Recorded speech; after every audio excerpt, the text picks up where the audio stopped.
I did not expect to bury my child. No parent does. The rain in April felt cold on my skin. And I let it. The water ran off the black umbrella and pattered against the polished mahogany of my son's casket. Michael Bennett was 38. I was 62. It felt like a mistake in the order of the world. People whispered behind me. I stood a few steps back from the family row. I could not bring myself to sit. The words from the pastor floated into the drizzle. Hope. Peace. A better place. I nodded because that was what you did. You nodded and tried to breathe. Across the grave stood my daughter-in-law, Vanessa Conrad. Her makeup did not move. Her dress was a perfect black sheath. Her heels were sharp on wet grass. She held a single white rose that she never dropped. She looked like a magazine cover, not a widow. When she lifted her eyes, she did not look at me. A hand touched my elbow. Mrs. Miller. I turned and found a man in a dark suit with rain on his shoulders. I am David Holmes, Michael's attorney. The reading of the will is scheduled in 1 hour. At the residence, at the penthouse today. My voice surprised me. Isn't that soon? Mrs. Conrad requested it. She preferred not to delay. Of course she did. He left me with the rain. I watched the casket begin to lower. The pastor said the final prayer. A shovel scraped. I whispered goodbye without sound. My breath fogged in the air like smoke that did not rise. The penthouse on Fifth Avenue looked like a museum when I arrived. Glass. Steel. A white lobby that made noise feel unwelcome. Upstairs. People were already gathered. Vanessa's friends from fashion and media. Michael's board members who spoke in quiet clusters. Caterers moved like shadows with trays of canapés and pale wine. I stood near a window and tried to find the park through the mist. Caroline, Vanessa glided toward me with a practiced smile. Her perfume was expensive and thin. She air-kissed the side of my face. So glad you could make it. White wine. No thank you. Suit yourself, she said, and turned to a man whose suit cost someone's rent. Julian. You came. He took her hand a moment too long. I looked away because I had learned over a lifetime that some things hurt less when you did not watch. David Holmes cleared his throat near the marble fireplace. Ladies and gentlemen, if I could have your attention, we are here to read the last will and testament of Michael James Bennett. I did not sit. I could not. I pressed my palms together and felt the ridges of old calluses. English teachers collect small scars from chalk, from papers, from life. This is the most recent will. Signed and notarized 4 months ago. 4 months. Michael had always updated on his birthday. 4 months ago was not his birthday. Something had changed. The thought scratched at the back of my mind like a quiet animal. To my wife, Vanessa Conrad Bennett, David read. And the room drew closer without moving. I leave our primary residence and all furnishings within. I leave my controlling shares in Bennett Cyber Solutions. I leave the yacht, Sea Story. I leave the properties in the Hamptons and Aspen. Vanessa did not smile. But satisfaction smoothed the corners of her mouth. A whisper passed through the people like wind through long grass. That is everything. They breathed without words. And to my mother, Caroline Miller, David said. My spine straightened on its own. I thought of the Cape House and the bookcases we built together. I thought of the first edition he had hunted for with me in a dusty shop in Boston. I thought of his father's old roadster we never drove but always polished on Sundays. I leave the enclosed item to be delivered immediately following the reading. David reached into his leather portfolio. He pulled out a single crumpled envelope. He looked at it as if it might sting him. That is it. Vanessa's voice was bright as cut crystal. The old lady gets an envelope. A few people laughed. Someone coughed into a napkin. I took the envelope because my hands knew how to accept what life handed me. I broke the seal. Inside lay a first-class ticket. New York to Lyon. Connection to a small town named Saint Michel de Laurent. Departure the next morning. A vacation. Vanessa lifted her glass. How thoughtful. A little time away will do wonders. Caroline. Her friends tittered as if on cue. Julian's hand rested on the back of her sofa with casual ownership. I closed the envelope and felt its weight. Paper weighs almost nothing, and yet it can crush a chest, if there is nothing else. Vanessa said, already half turned toward the caterers. There is one more stipulation, David said, as if he wished he were not the one to say it. Mr. Bennett specified that should you decline to use the ticket, Mrs. Miller, all potential future considerations would be nullified. Future considerations. Vanessa's brow creased a fraction. What does that mean? I am not at liberty to elaborate, David said. These were Mr. Bennett's explicit instructions. Vanessa waved a perfect hand. Then it hardly matters. There is clearly nothing else of value. She stood. Please stay. Celebrate Michael's life. The chef has prepared his favorites. People drifted back to laughter and soft music. The sound felt wrong in my bones. I slipped the envelope into my purse. I left without asking anyone's permission. In the elevator, the mirror showed a woman who had not slept. I pressed my hand flat against the cool glass until the floor numbers stopped.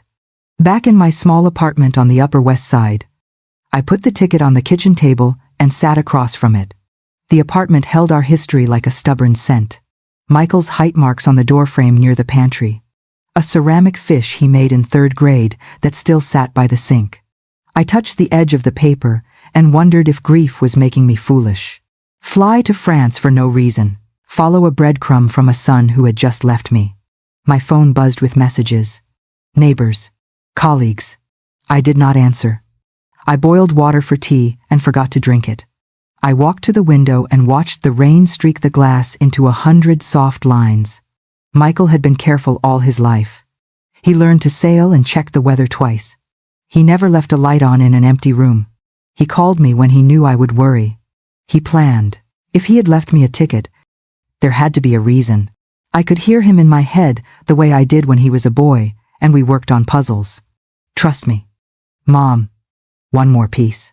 At 2 a.m, I packed a small suitcase. 2 sweaters. Dark pants. Comfortable shoes. The passport I had not used in years. I placed the envelope on top and closed the zipper. Before bed, I stood at the doorway of his old room. I whispered the words I had not let myself say at the cemetery. I am going where you asked me to go. Then I turned off the light. At the airport, the sky was the color of an old bruise. The ticket agent spoke gently when she saw my face.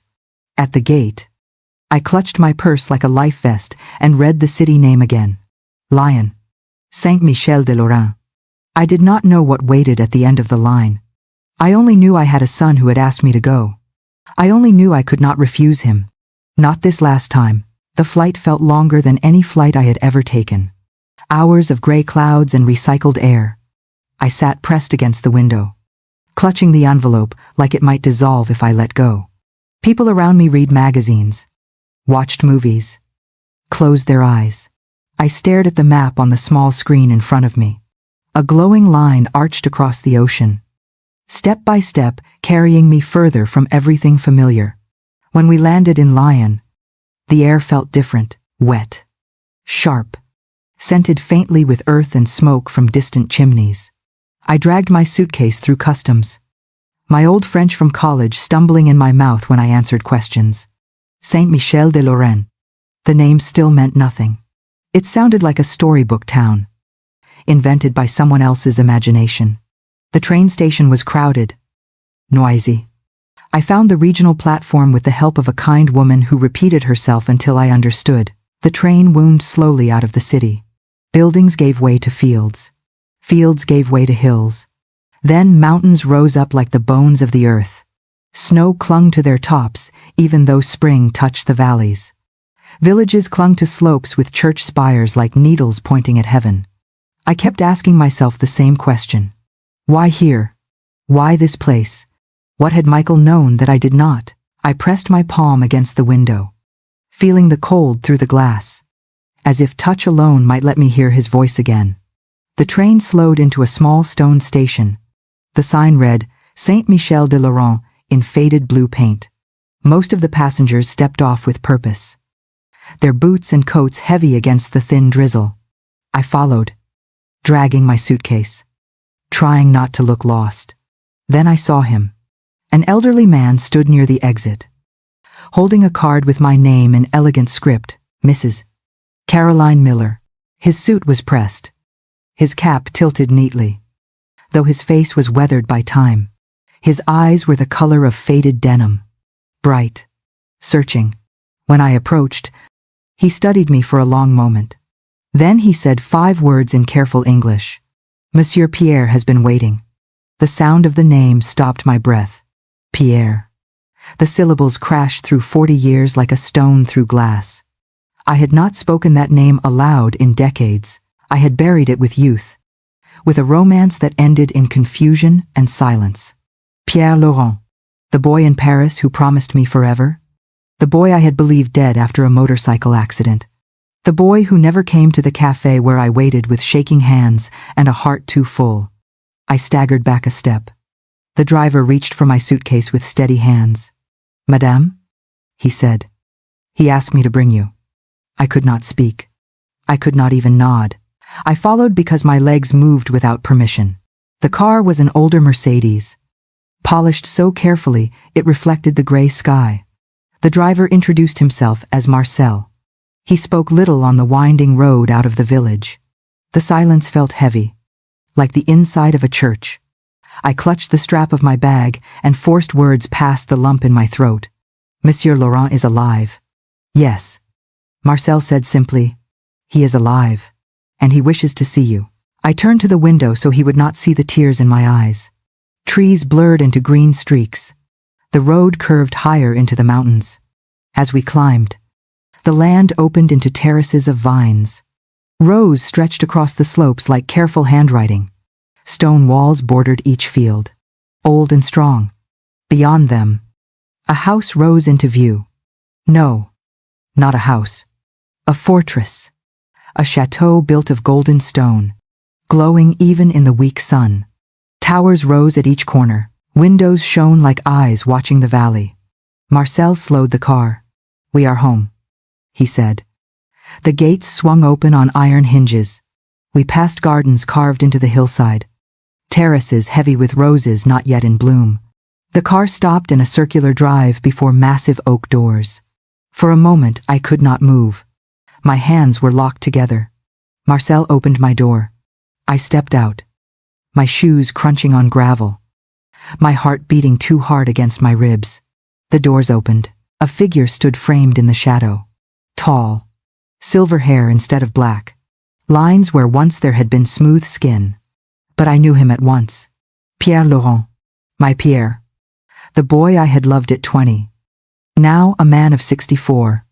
His eyes locked on mine across the distance. Neither of us spoke.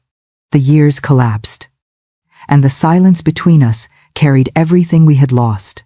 Finally he said my name, Caroline. The sound was soft, still carrying the French inflection that had once made me blush. I whispered back, Pierre. My voice cracked. You are alive. A shadow crossed his face. Yes. Though for many years I believed you were not. I swayed under the weight of his words. The world tilted. Darkness pressed in at the edges. Pierre moved quickly, catching me in his arms before I could fall. The strength in his hold was real, solid. I let go of the breath I had been holding for 40 years. When I woke, I was on a sofa in a study lined with books. A fire crackled in the stone hearth, though the air outside was mild. A blanket had been tucked around me. My shoes had been removed. I blinked at the shelves filled with French and English titles. The smell of old paper, leather, and smoke surrounded me like memory. Pierre sat across from me in a chair, watching. You are awake, he said. Marcel is preparing a room, but first, we should talk. I sat up slowly, the weight of travel and shock pressing down on me. There was only one word on my tongue. Michael. Pierre's face softened, then tightened with grief. Yes. Your son came to me 6 months ago. My heart thudded. He found you. He did. Pierre said. He told me who he was. He told me who you were. He paused. And he told me he feared for his life. The fire cracked. The shadows on the wall shifted. I pressed my hands together to stop their trembling. Pierre leaned forward, his voice low. Michael believed someone wanted him gone. Someone close. Your daughter-in-law. Her companion. Julian. I froze. The memory of Julian's hand on Vanessa's knee flashing sharp in my mind. The laughter at the will reading. The mockery. I whispered. Dear God. Pierre's eyes met mine. Your son did not leave you with nothing. Caroline. He left you with the truth. And with me. I stared at him across the firelight. The words clung to the air between us like smoke. Michael believed someone wanted him gone. Vanessa. Julian. The names twisted in my stomach. Tell me everything. I whispered. My voice sounded like someone else's. Thin and strained. Pierre rose, poured 2 glasses of amber liquid from a crystal decanter, and handed one to me. Cognac. It burned sweet down my throat, but steadied my shaking hands. He spoke slowly, carefully, as if each word had weight. Your son came here 6 months ago. He had questions about his health, tests that did not match the family history he had known. He used one of those DNA services, and it led him to me. I set the glass down before I dropped it. You knew at once, Pierre shook his head. Not at once. I thought it was a cruel trick. But then he showed me your photograph. And then I looked at him, and I knew. He had my mother's eyes, my father's chin. He was mine. The words pierced me. I wanted to speak, but the past rose up like a flood. Paris. Blue shutters. A boy with dark hair and a crooked smile who promised me forever. And then, silence. An accident. A friend who told me he had died. I had carried that coffin of grief my whole life. I thought you were dead. I said. I hated the tremor in my voice. Your roommate told me. He said you crashed your motorcycle. He said you never left the hospital. Pierre's expression changed. Confusion. Then, anger that stiffened his jaw. There was no accident, he said. I waited for you that day. At the cafe near the Sorbonne. I waited for hours. You never came. And when I went to your boarding house, they said you had left for America. Without a word. The fire popped loudly between us. We stared across 40 years of misunderstanding. The truth dawned with a sickening clarity. Jean-Luc, Pierre said bitterly, spitting the name like poison. He lied. He wanted you. He knew you chose me. So he told you I was dead, and told me you abandoned me. The enormity of it hit me. A jealous young man's lie had stolen our future. Stolen a father from my son. Stolen decades we would never recover. Tears blurred the firelight. All these years, I whispered. All these years lost because of a lie. Pierre leaned closer, his voice gentler. When Michael came, I did not believe him at first. But then I saw you in him. I saw the truth. And then he told me more. About Vanessa. About Julian. About the money that disappeared from his company. About their affair. He had evidence. Emails. Transactions. Plans to remove him from his own business. I shook my head. No. He loved her. He believed in her. Pierre's eyes were grave. He discovered the betrayal. Caroline. He discovered they wanted more than money. They wanted him gone.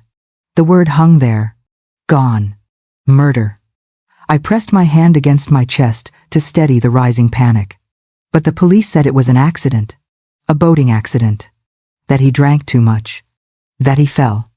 Pierre's voice was firm. Michael told me 3 days before it happened. He never drank on the water. Never sailed alone.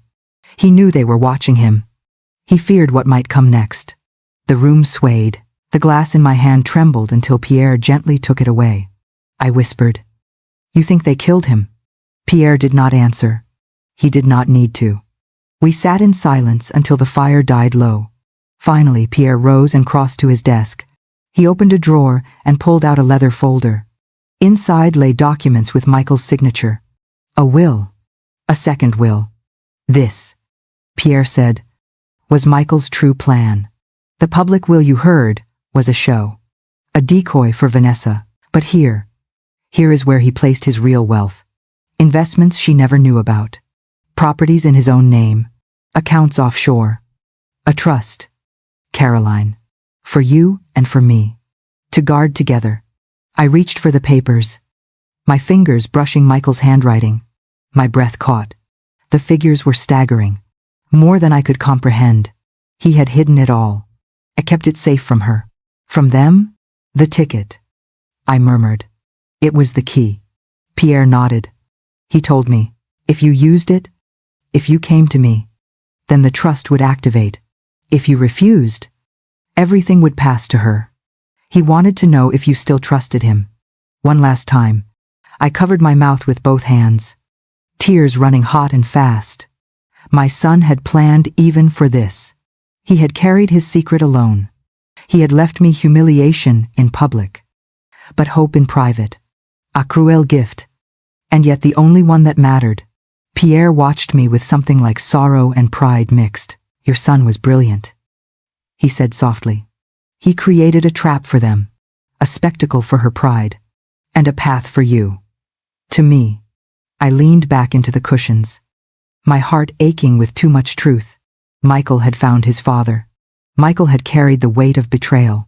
Michael had left me with the one thing no one could steal. The chance to see justice done. I closed my eyes and whispered into the dark. I will not fail you. My son. Pierre's hand covered mine. Steady. Warm. Nor will I. He said. Together. We will finish what he began. The next morning, I woke to the scent of strong coffee and the sound of rain against tall windows. For one fragile second, I believed none of it had happened. Michael was alive, asleep in his room in New York. Pierre was still a memory from Paris. Vanessa was only a shadow. But when I opened my eyes, the fire had burned down. The documents still lay on the table, and Pierre was waiting. You must decide, he said gently. Do you return, or do you hide? I looked at him, at the lines on his face carved by years I had never witnessed. I will go back, I said.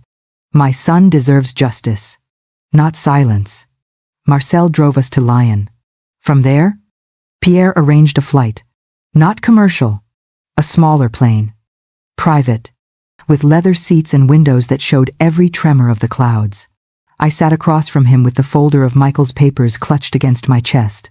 The flight felt unreal. Mountains slid beneath us. Then the wide gray sea. Pierre spoke little, only to reassure me when the plane jolted. My thoughts spun in circles. Vanessa's smile at the will reading. Julian's hand on her knee. The cruel laughter when I opened the envelope. I pressed my nails into my palms until the pain steadied me. When we landed in Boston, the sky was heavy with drizzle. A car waited at the edge of the tarmac. Windows tinted dark. The driver introduced himself only as Roberts. He spoke quickly as we drove. Vanessa and Julian left the city 3 hours ago. They are at the Cape House now. The caretaker called about water pipes. We bought a little time. But not much. My stomach dropped. The Cape House. The place Michael and I had built together out of summers. Out of long nights, watching constellations. A place where laughter still clung to the cedar walls. If they were tearing it apart, looking for something, then they were already close. Pierre put a hand over mine. We will find it first. His voice was steady. Mine was not. The box. The blue box. He told me once. Our treasure hunts. X marks the spot. He hid it under the garden bench, beneath the trellis in the shape of a cross. It was always our place. The car sped south. Rain slicking the highway. Every sign for Cape Cod was another beat of dread in my chest. Robert spoke into a radio. Arranging a diversion. A delivery truck scheduled for the neighbor. Furniture carried to the wrong house. A noisy distraction to pull Vanessa's attention. By the time we reached the dunes, noon had struck. The truck had arrived. I could hear men shouting about mistakes. The thud of crates on wood. Roberts who stirred. Now. 10 minutes at most. We left the car and slipped onto the sandy trail. The path wound between tall grasses and pines, still damp from rain. My shoes sank into the soft earth. Every step carried me deeper into memory. Michael learning to ride his bike. Michael pointing at Orion's belt. Michael asking, "Do you trust me?" Mom. "Always. Always." Yes. The Cape House appeared through the mist. Its shingles were weathered silver. The deck wide and empty. I kept low, following Pierre to the back garden. Tall hedges shielded us from the house. At the center stood the iron bench beneath the trellis. Climbing roses clung to the lattice, not yet blooming. Just thorns and promise. I dropped to my knees. My hands searched the base, fingers tracing the pattern of roses cast in iron. Third from the left. I pressed hard. A click sounded. Stone shifted. A small drawer slid open. Inside lay the lacquered box. Blue. Shining even in the gray light. Untouched. Exactly where Michael had promised. I lifted it with trembling hands. It was heavier than memory. It thudded against my chest like a second heartbeat. I wanted to sob and laugh at once. He was right. I whispered. He left it for me. Pierre exhaled, relief breaking across his face. Then we must go. Quickly. Robert scanned the hedge. They'll be back inside any moment. I rose, clutching the box. The garden blurred through tears. I turned to leave, and froze. The gate latch clicked. The sound was sharp as a gunshot. A voice followed. Smooth and cruel. Well, look who decided to visit. Vanessa stood in the open gate. Her blonde hair was pulled back tight. Her sweater casual but expensive. Julian stood just behind, hands in his pockets, eyes cold. She smiled when she saw the box. How touching. The grieving mother still digging in the dirt for scraps. My grip tightened. This house belonged to my son. Vanessa stepped closer, her boots silent on wet grass. And now it belongs to me. Along with everything else. Funny how inheritance works. Isn't it? Her eyes flicked to Pierre, then narrowed. And who is this Caroline's little French companion? Did you bring a tourist to help you steal Pierre? Straightened. I am Pierre Laurent. I am Michael's father. The words landed like a thunderclap. For the first time. Vanessa's mask cracked.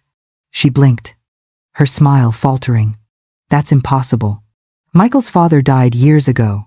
Pierre's voice did not waver. Thomas Bennett raised him. But I am his blood. Julian shifted, his hand sliding from his pocket. Something glinted. Metal. A gun. Before I could cry out, Roberts moved. Quick. Precise. Trained. He caught Julian's wrist. Twisted. And the weapon clattered to the ground. Vanessa gasped, stepping back a pace. Her confidence cracked, but her voice stayed sharp. You're all insane. Breaking into my property. Playing family games. I clutched the box tighter. The roses overhead trembled in the wind. I was ready to shout, to fight, to defend what was left of Michael. But then, from the far side of the garden, another voice rose. Steady. Familiar. Actually, she is telling the truth. I turned. My knees almost gave way. The box nearly slipped from my arms.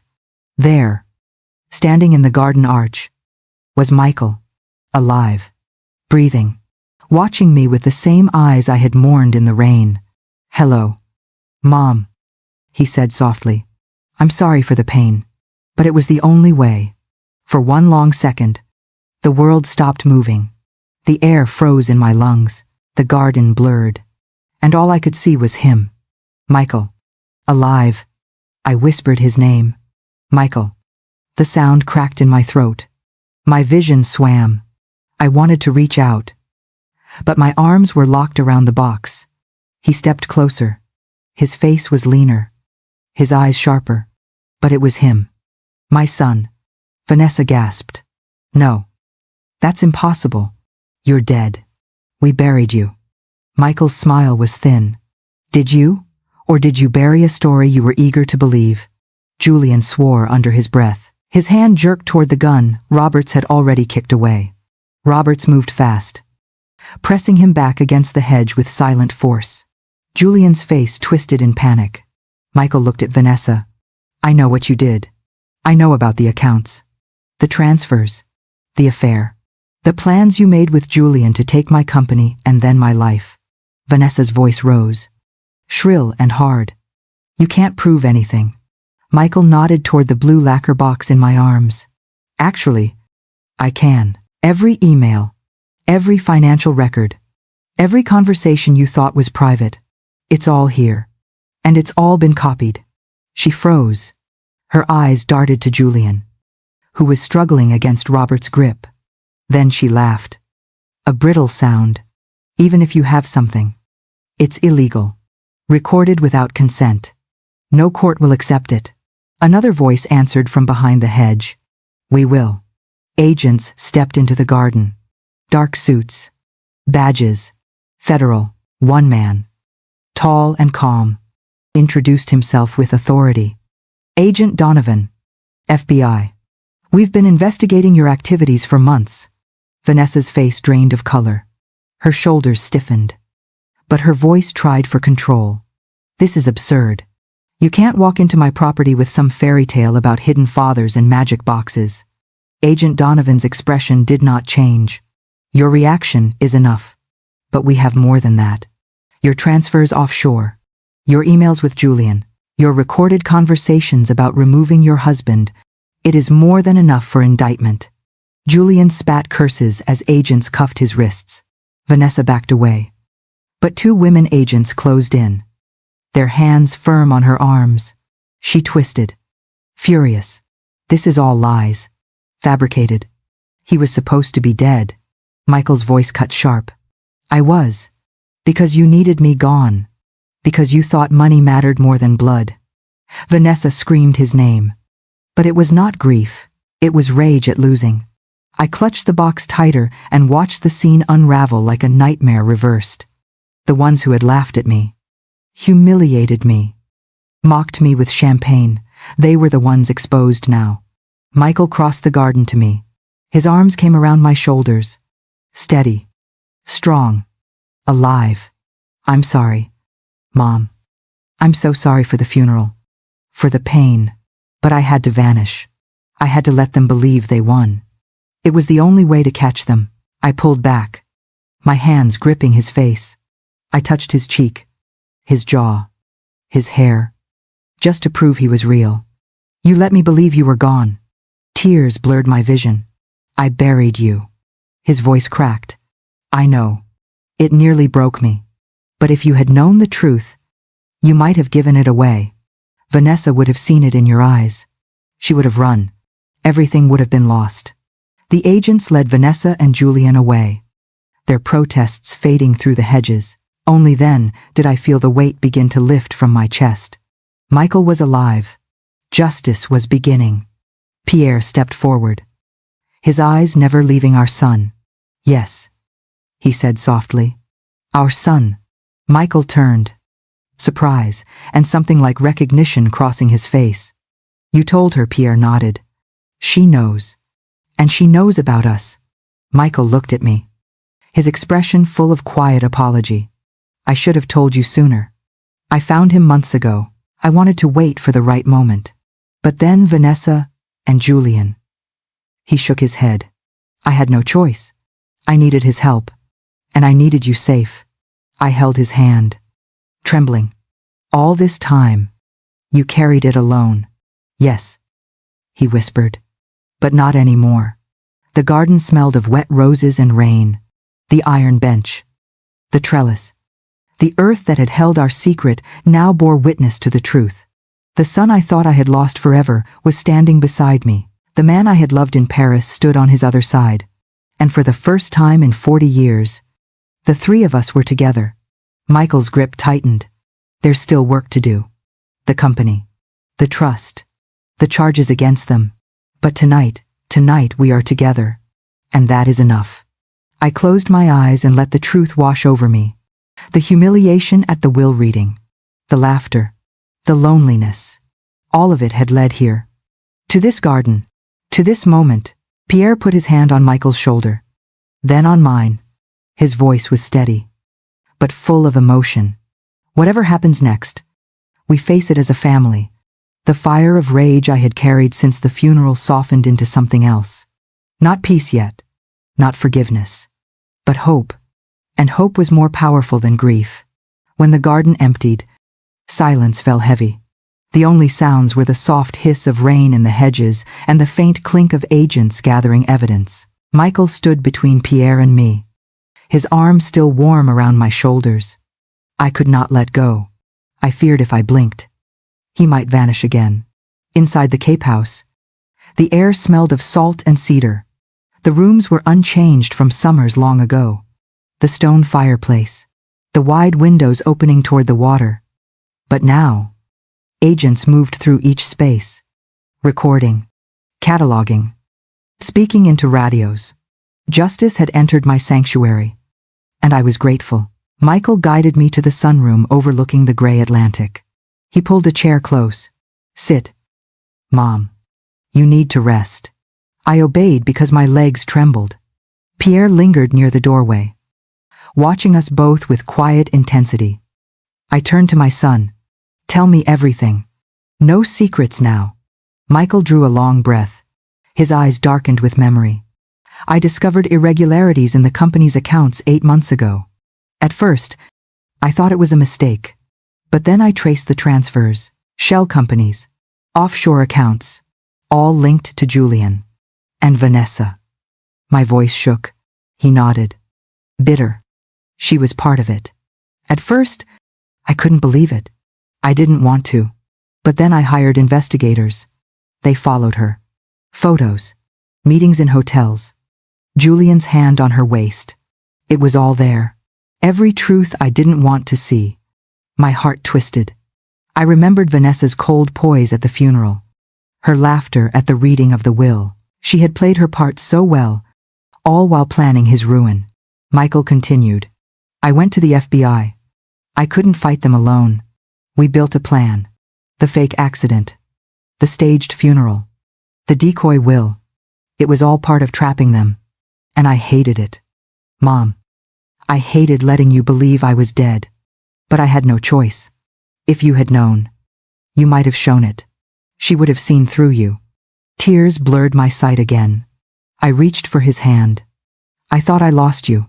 Michael squeezed my fingers. You never did. You trusted me one last time. That was all I needed. Pierre stepped forward. He spoke softly, but his voice carried weight. He came to me 6 months ago. He told me everything. We prepared together, and he asked me to wait for you. Caroline, he wanted you to find me, to know the truth of the past. I looked between them. My son, his father, the two faces I had never thought to see side by side. The resemblance was undeniable now. The line of the jaw, the intensity in their eyes. Blood had spoken across decades. Michael leaned back in his chair. The operation isn't over. There are board members complicit in Julian's scheme.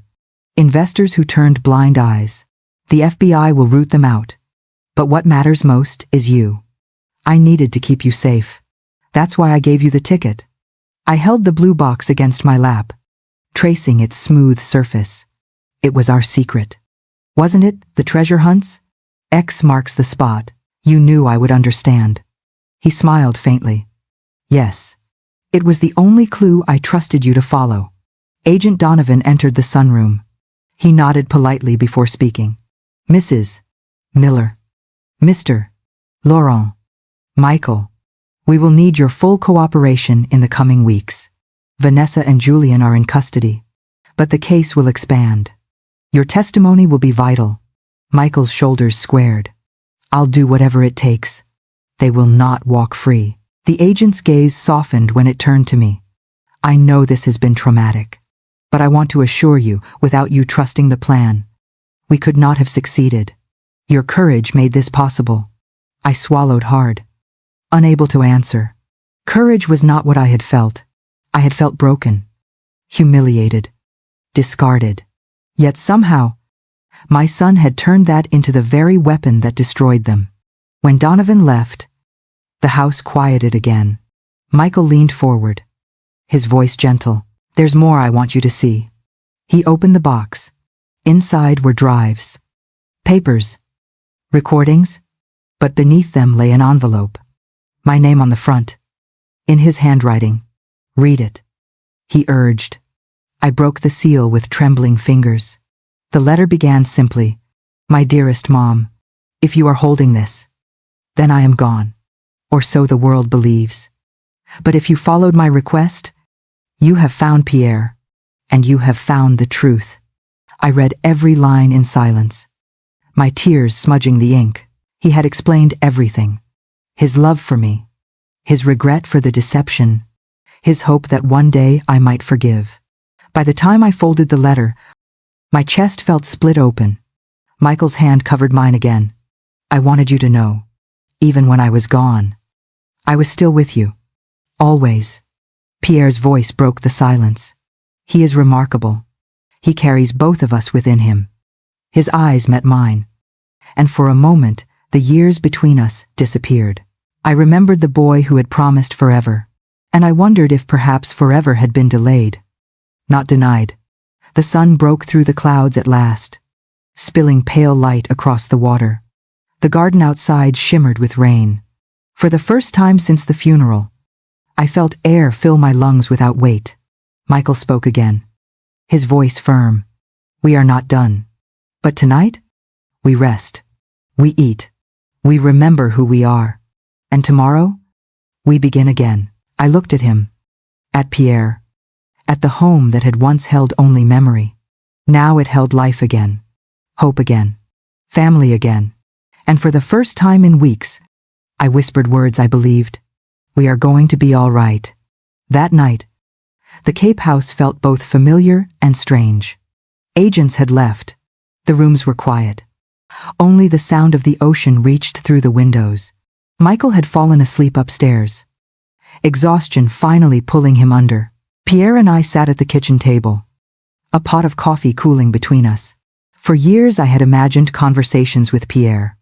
Apologies, accusations, questions I would never be able to ask. Now he was here, across from me, silver hair catching the light, real, alive, waiting. "I don't know where to begin," I admitted. My voice was small in the wide room.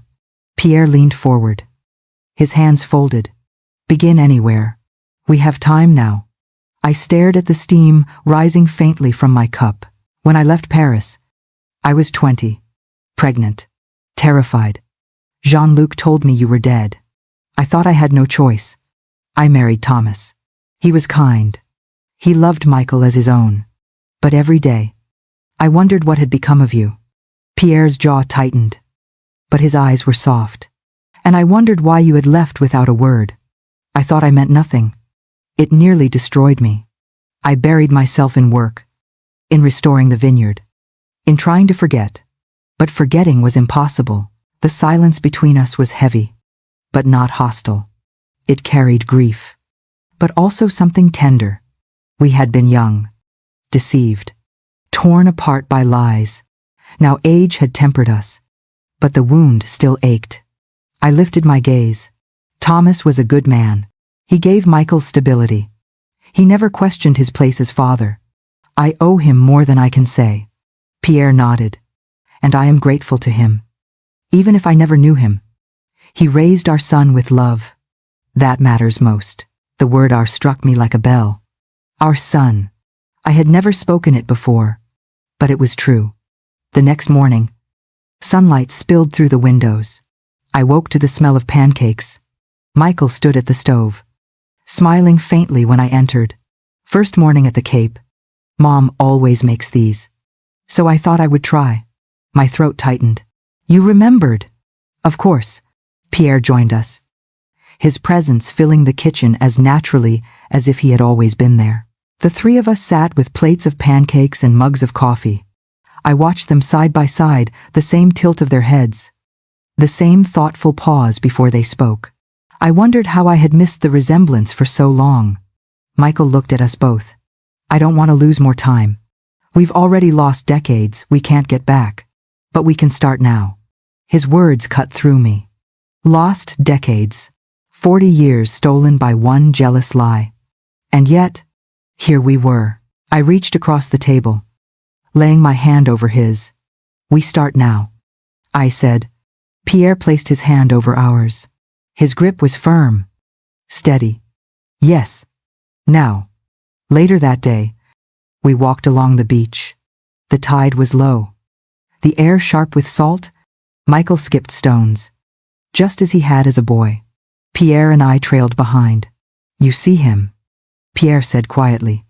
He carries both of us. I nodded.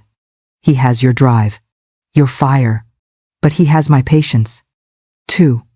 Pierre smiled faintly. And your kindness. I see it every time he looks at you. We walked in silence, letting the rhythm of waves carry the weight of unspoken thoughts. The horizon stretched wide, promising something more than grief. That evening, Michael showed us recordings from the FBI operation. He had documented everything: Vanessa's meetings, Julian's secret transfers, conversations that dripped with greed.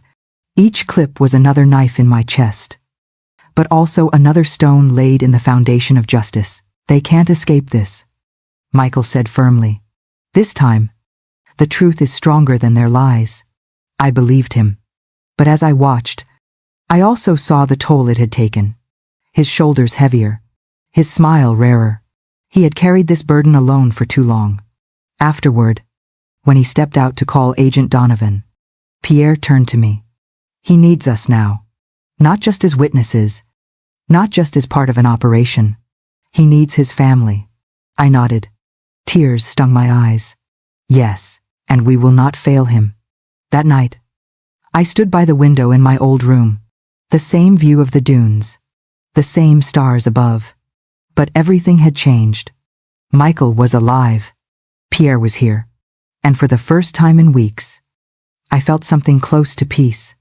I whispered into the glass, "Thank you, my son, for bringing us back together."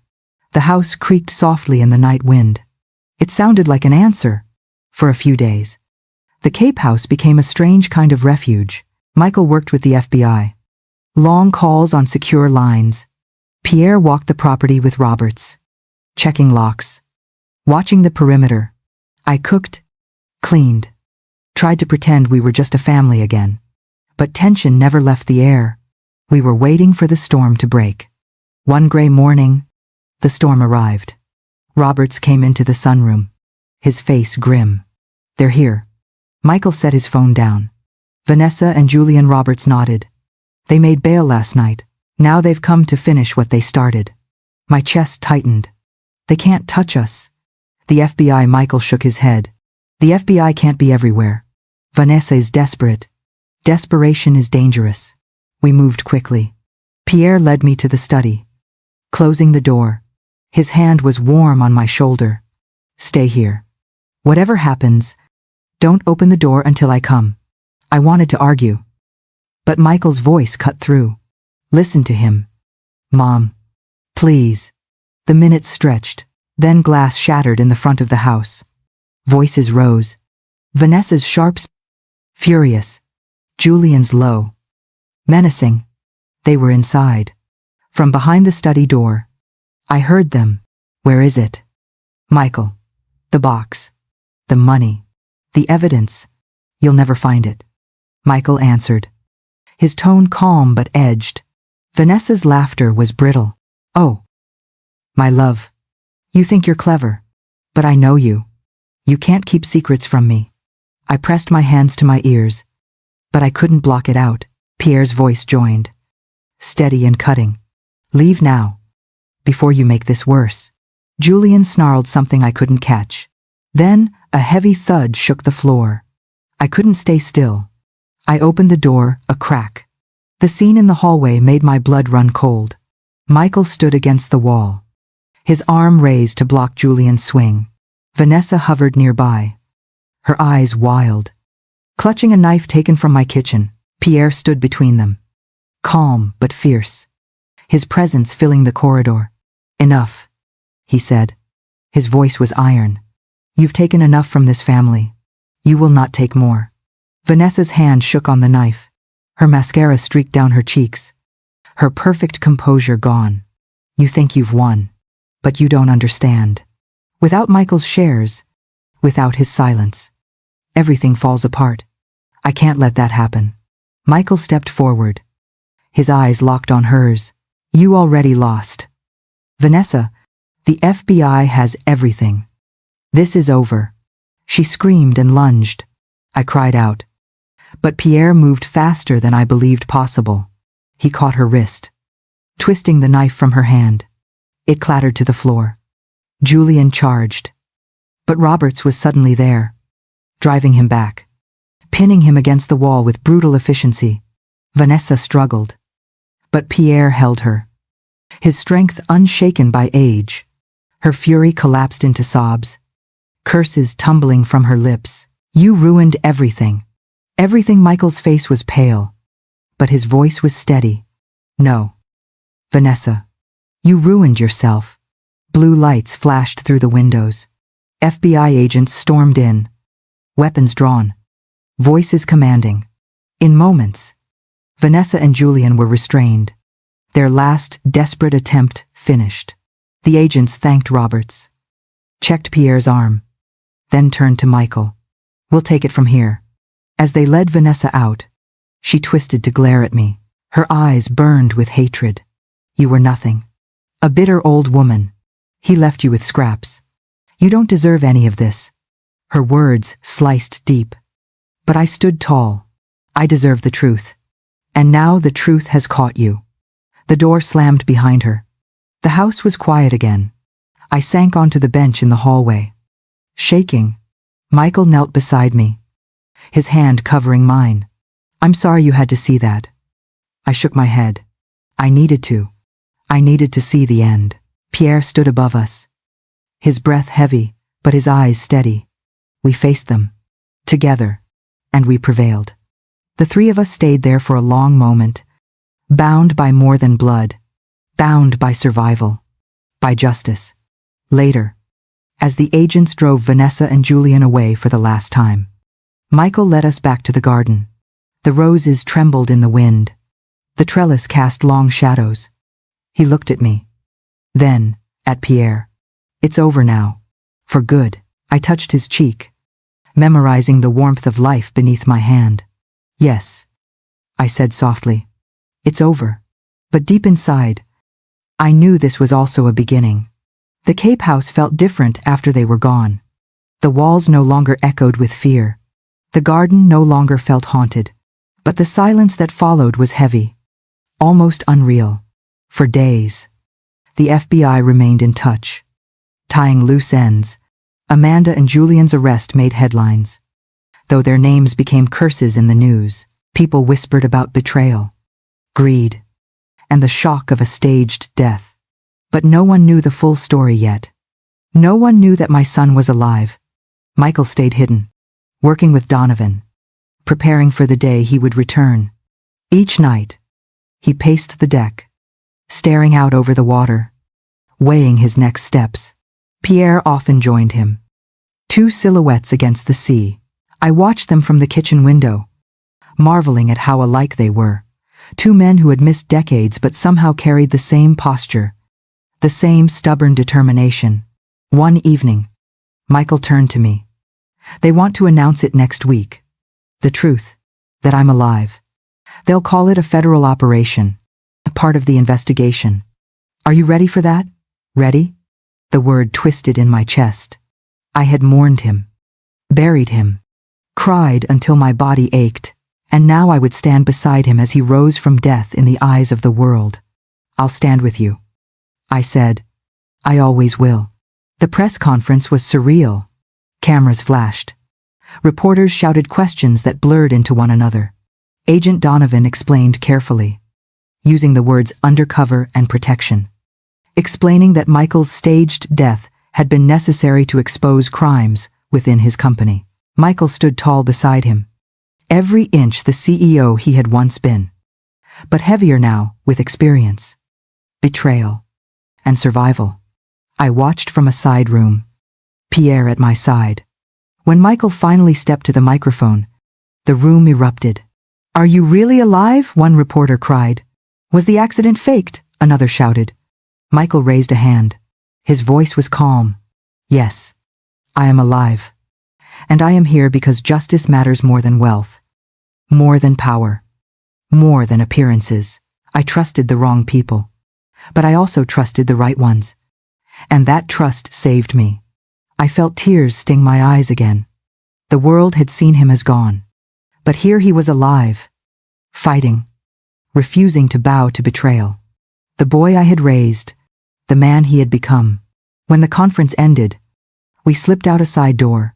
The noise of cameras faded as a car carried us away. Michael leaned back. Exhausted. I can't stay in New York right now, he said. Too many memories. Too much noise. I need somewhere quiet. Somewhere to rebuild. Pierre's eyes met mine. His voice was careful, almost hesitant. Then come to France, both of you. The vineyard is waiting. It is a place of roots, of family. The idea felt impossible. And yet, when I pictured the golden chateau, the rows of vines, the mountains rising beyond, my heart stirred. Michael looked between us. 6 months, maybe more. Let's go. Let's see what life looks like there. We left for France a week later. The flight was quieter than the one before. Michael slept most of the way. His head tilted against the window. Pierre read reports, though I caught him watching me sometimes. His expression unreadable. I stared at the endless blue sky and tried to breathe in the possibility of new beginnings. When we arrived, Marcel was waiting with his steady smile. Welcome home, he said, bowing slightly. Home. The word startled me, yet as the car wound through the French countryside, I felt the tension of New York, of funerals and courtrooms, begin to loosen. The chateau glowed in the late afternoon sun. This time, when we stepped through its doors, it did not feel like a stranger's fortress. It felt like a place waiting for us. Michael walked through the halls in awe, touching stone walls, running his hand along polished wood. This is part of me, he whispered. Part of what I never knew. Pierre placed a hand on his shoulder. And now you do. That night, we dined in a smaller room near the kitchen. Not the grand hall. Just the three of us. Wine from the vineyard. Simple food. Laughter that felt cautious at first, then freer as the hours passed. At one point, Michael lifted his glass. To second chances, he said. His eyes met mine. Then Pierre's. To family found. And family restored. We touched glasses. The sound rang like a promise. Later, I stood at the balcony outside my room. The vineyard stretched below. We rose, disappearing into twilight. For years, I had lived with regret, with what-ifs and unanswered questions. Now the questions had names. Now the regrets had been met with truth. It did not erase the pain of lost years, but it gave me something new. A future. Pierre joined me quietly. We stood side by side, the night air cool on our faces. I never stopped thinking of you, he said softly. I turned, my heart trembling. And I never stopped wondering. But what matters is this moment. We are here. With him. Together. He nodded. Together. The vineyard lights shimmered in the dark, like stars fallen to earth. And for the first time, I allowed myself to believe that healing was possible. Morning in France was different. The air was clearer, carrying the scent of vines and wet earth. Birdsong echoed in the hills. I woke with a strange calm I had not felt in months. Maybe years. Downstairs, Michael was already at the long wooden table. Papers spread before him. He looked up with a smile. Good morning. Mom, Pierre is out in the vineyard. He wants me to learn the work from the soil up. I smiled back. Though tears stung my eyes, he was alive. He was planning. He was looking forward, not back. I poured coffee and sat across from him. Do you ever wish things had been different? I asked quietly. He thought for a long moment. Of course. I wish Dad had known the truth. I wish you and Pierre had never been separated. I wish I hadn't fallen for Vanessa's lies. But if things had been different, maybe I wouldn't be here now. Maybe we wouldn't be here. Together. His words sank deep into me. The past was carved in stone, but the future was still clay in our hands. Pierre returned mid-morning. Boots muddy, hair silver in the sun. He carried a bottle of wine wrapped in cloth. From the year Michael was born, he said. I saved it, never knowing why. Now I do. We opened it that night. The three of us sat in the small dining room again. No grand gestures, just wine, bread, cheese, laughter. The kind of evening that builds families. At one point, Michael leaned back, his glass in hand. You know what I want most. We waited. Not the company, not the fortune. I want time. Time with both of you. Time we lost. Time we can still make. I reached across, covering his hand with mine. Pierre placed his hand over ours. 3 hands. 1 circle. Time had been stolen from us. But tonight it felt like we had claimed some back. Weeks passed in quiet rhythm. Michael worked with lawyers in New York by video calls, restructuring his company. The FBI sent regular updates. Vanessa and Julian pled guilty, facing years behind bars. Justice was not fast, but it was sure. Here in France, life took a slower pace. Michael walked the vineyards, learned the names of vines. He tasted the soil between his fingers like Pierre did. He laughed more. The lines on his face softened. At night, we sat by the fire and told stories. Pierre about his youth. Me about raising Michael. Michael about boardrooms and battles I had never known. We were stitching together 40 lost years with words. Sometimes, when the fire burned low, Pierre and I sat together in silence. The years apart had left scars, but there was tenderness in the quiet.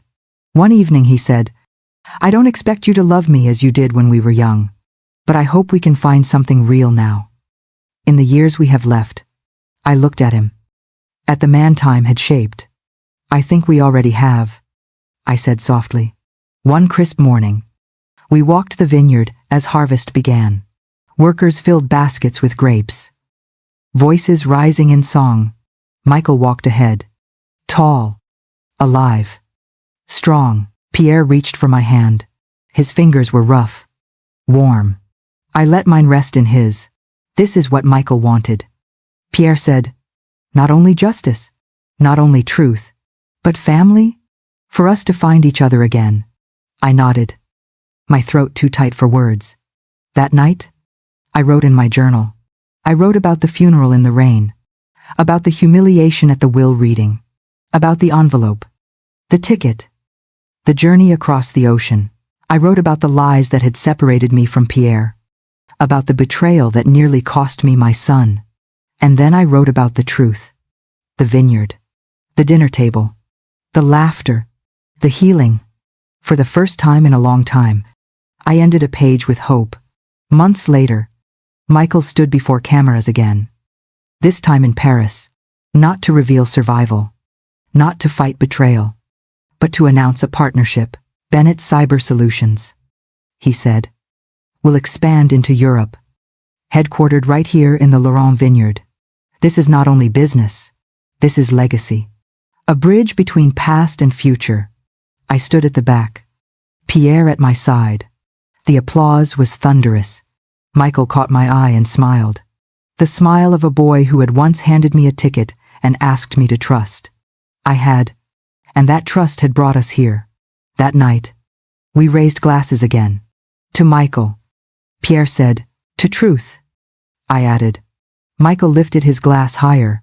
To family. Always. As the vineyard lights shimmered and laughter filled the hall, I realized something. The envelope I once thought was an insult, a cruel dismissal, had been a gift.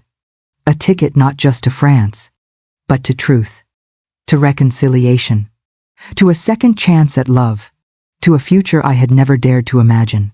The grief would always be part of me, but now, so would hope, and hope was stronger.